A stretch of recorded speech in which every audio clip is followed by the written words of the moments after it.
حتى إذا استيأس الرسل وظنوا أنهم قد كذبوا جاءهم نصرنا فنجي من نشاء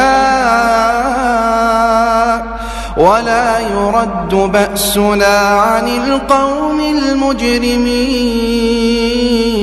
لقد كان في قصصهم عبرة لأولي الألباب ما كان حديثا يفترى ولكن تصديق الذي بين يديه وتفصيل كل شيء وهدى ورحمة لقوم يؤمنون.